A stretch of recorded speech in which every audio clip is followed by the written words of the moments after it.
Okay, so I'm back to the suicide in jail, and Tucker is not looking at the camera, but that's okay. You guys know what he looks like.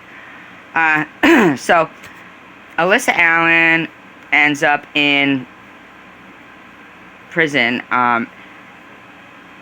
around that Vineland, New Jersey. Remember I mentioned that I think there's something going on with their police department, something very shady and crooked there. So she ends up in there, and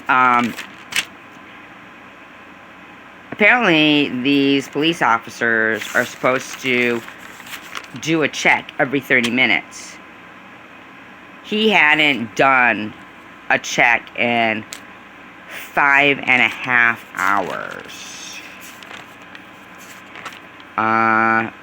She did have a past history of mental illness. There has been at least 6 suicides in that particular prison. They took everything away from her, of course, but they say that she had hung herself with her sweatshirt.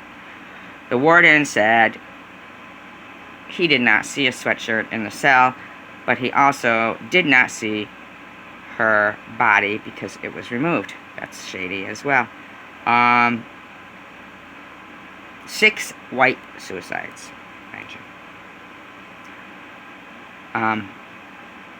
There's 375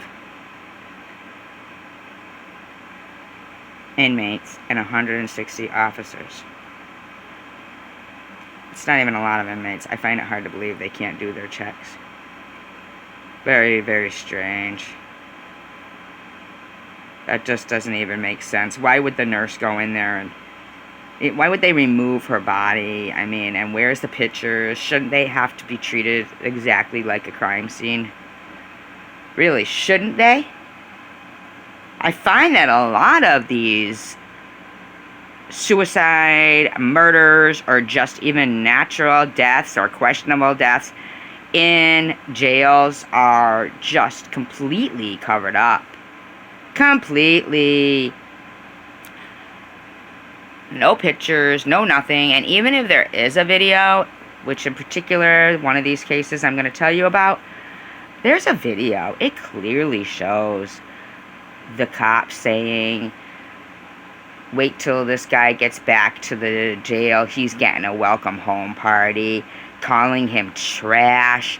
And then it shows at 2:30 them going into his cell, staying in there for over 1.5 minutes, and then coming out, and then the guy's found hanging from a sprinkler head in the ceiling. I mean, there was really no way he could get up there. And just the fact that it's on video, this cop saying he's getting a welcome home party, it's so crazy. Those cops, literally, they did not get in trouble, okay? That case is Zachary Goldson, okay? White guy. Jewish, so you know he's near and dear to my heart. I'm just kidding. But this officer, I just can't even believe that he told him he would like to break his neck on video. And 1.5 hours later, the guy was dead. The coroner, the county coroner, said, this is homicide. After she said, no, this is homicide. So she no longer was allowed to work with the court, you know, the jail. She lost because they sued her for defamation, those officers, and they won. And she was told she can no longer continue to investigate that case. That's how strongly she felt about it. That she was continuing to try to advocate for the justice for this young man. And the court told her, you can no longer do that. No settlement in that case. No charges. No punishment. I'm shocked. In absolute shock. So that's 2 white suicide in jail. That there was no charges, no settlement, no outrage. And one of those particular jails has multiple suicides. Now I'm going to come to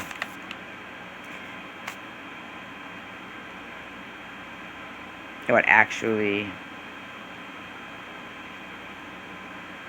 I just can't even imagine. I mean, the mother tried to sue for wrongful death, and the court said, you know, she couldn't because she didn't have enough proof. Well, she's not in the jail. And all of that, they arrested it. They erased it. They erased the footage. That is just so appalling.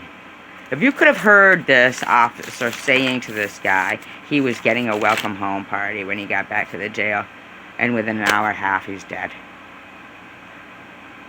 Unbelievable. That's disgusting. And no outrage. No outrage. But this case, we did get outrage. Sandra Bland, 28. This happened in Texas. She was originally from Chicago, Illinois. They put her occupation as a civil rights activist, but that's not her occupation. She made it her duty to go around and continuously break the law, and got away with it continuously. But I think this time she knew she was screwed.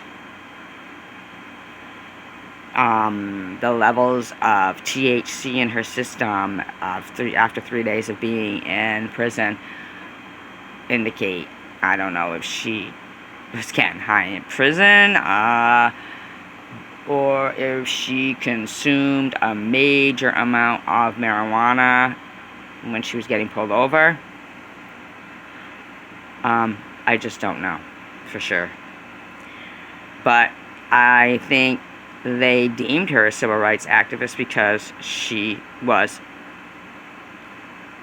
That's what she did, man. That's what she did. She went around driving uninsured vehicles with no license, speeding, DUIs. She still owed the court, when she died, $7,500 for court fines. I mean, she just felt she was above the law.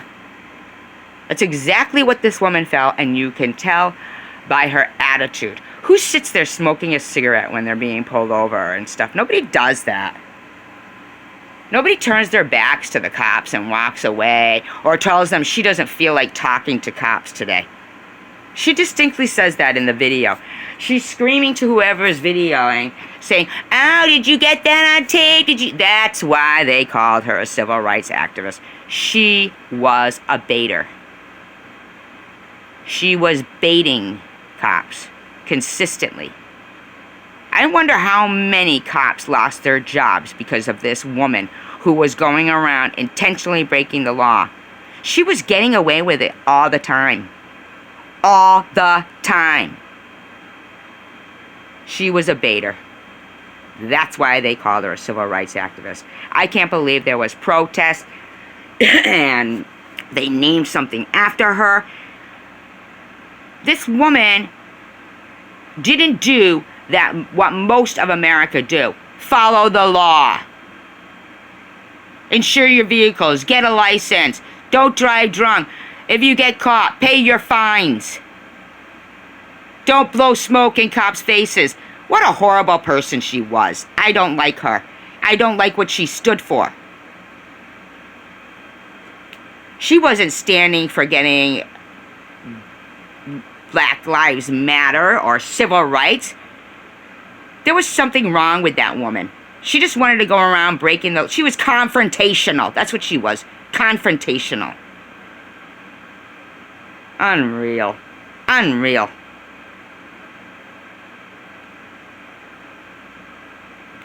It doesn't even appear that the person she called from jail would come bail her out. They were probably sick and tired of her antics. Seriously. They did get a huge settlement. And I hope they were made to pay that $7,500 out of it, too. I really do. Because that is terrible. That is awful. Anyway, that is... Oh, and that officer, he can't even work in law enforcement anymore. That's horrible. For a woman with a record like that, that just kept avoiding it. It wasn't like she got arrested, then they said, okay, we're going to set this fine, you know, you have to do this. She wouldn't do those things. And in all those court cases, all they would say is, the Secretary of Illinois will be notified. The Secretary of Illinois will be notified. What does she do? Move to another state. Unreal. She knew the gig was up, and that's why she killed herself. I can't believe they got a $1.9 million settlement. That's disgusting. And this man's career, mind you. They set a bill called the Sandra Bland Act. It requires training for officers in de-escalating techniques. I'm kind of surprised that they already didn't have that, so that's pretty ridiculous. Set up protection for people in custody with mental health and substance abuse issues. I'm surprised they already didn't have that. Would like to know if anybody in their family has ever looked in to see if those bills have been enforced and if they are in practice. Really would like to know that. I really would. Do they follow up? Do they follow up and make sure that's being done, or do they just not care? Evidently, because those two white people with the suicide in jail, those are definitely suspicious. Those people got no justice. And this woman who just went around baiting with so much THC in her system when she died that this woman was just a lawbreaker, and that's horrible. She's a lawbreaker, and they passed a law named for her. How ironic. Have a great night. United we stand, divided we fall.